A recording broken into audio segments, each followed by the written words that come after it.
What's up guys? May gusto lang kong i-share sa inyo na natutunan ko kamakailan lang and wala tong kinalaman sa solar pero may kinalaman to sa pag-compute. Familiar kayo sa mga bata na ginagano lang yung daliri tapos ang bibilis nila mag-math? Guys, inaral ko yun and nakakatawa. Share ko lang sa inyo. Ganito yung counting nila.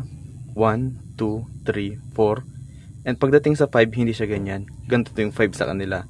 5, 6, 7, 8, 9. So sa single digit, ito yung level 1 nila. Countings 1, 2, 3, 4, 5, 6, 7, 8, 9. So paano sila nag-addition gamit yung ganitong uri ng pagbibilang? So kunwari, 1. Then mag-add ka ng 2. Dagdagan mo lang ng 2. Tapos pag mag-add ka ng 5, up mo lang to. So that's 8 agad. So 1 plus 4. Kunyari 1. Pag-add ka ng 4. 1, 2, 3. So sobra 4. Ito na siya. So that's 5. So pag 1, mag-add ka ng 6, ganyan na siya. So bibilangin mo 1, 2, 5, 7 agad siya. So ganoon siya kabilis.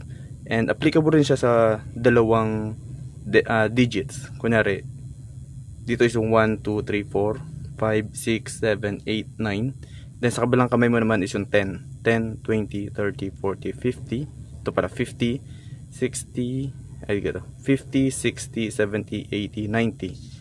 So pag mag-add ka ng 10, kung angat mo to, so pag 11, ganyan siya.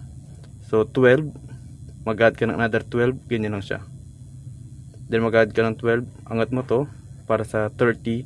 Then since yung 4 plus 2 is magiging 6, angat mo na itong dalawa. So that's 36. Ganun sila nag-add. So pag magle-less ka naman, kunyari, less mo ng 15. Bawas ka ng isa dito as 10, then bawasan mo ng 5. So 1, 2, 21. So kamay yung nagtatrack ng number nila, hindi nila kailangan kabisaduhin yung sagot. Kamay na yung nagme-memorize ng sagot and dagdag bawas na lang sila sa mga daliri nila. So 1 plus 3 minus 2 plus 5, ganyan siya. So 7 agad.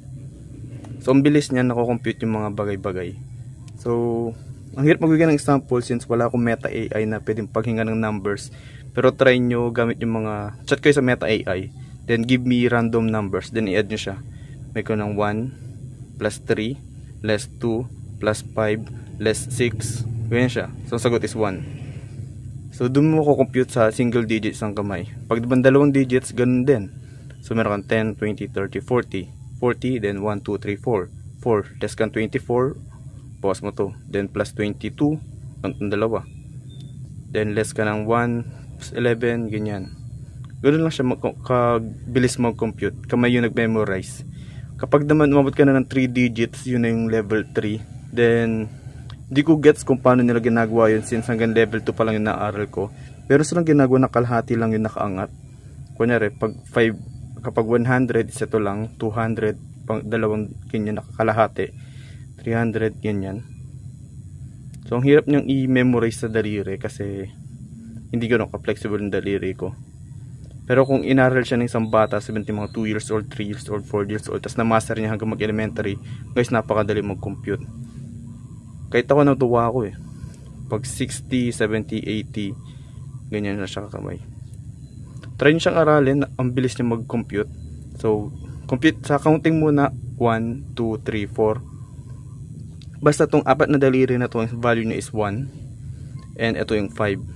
So, pwede ka magsimula sa 1, 2, 3, 4, 5, 6, 7, 8, 9. Pwede rin 1, 2, 3, 4, 5, 6, 7, 8, 9. Depende kung saan ko komportable. Basta ang value ng mga daliring to is 1. Ito ay 5. Ganun din. 50. Ito naman is tens. So, 50, 60, 70. Bawasan mo ng 50. Magiganyan na lang siya. Then, add ka ng 30. So, 30 plus 2 is 5. Ganyan na siya. 5 plus 20 minus 30 plus 20, gano'n siya. So ang dali niya mag-compute, nakakatawa. And try nyo rin practice yan, kailangan siya mahaba-habang practice. So mas maganda kung bata pala matututunan na to. Ayun lang, tutunan ko, share ko lang sa inyo. Salamat, bye.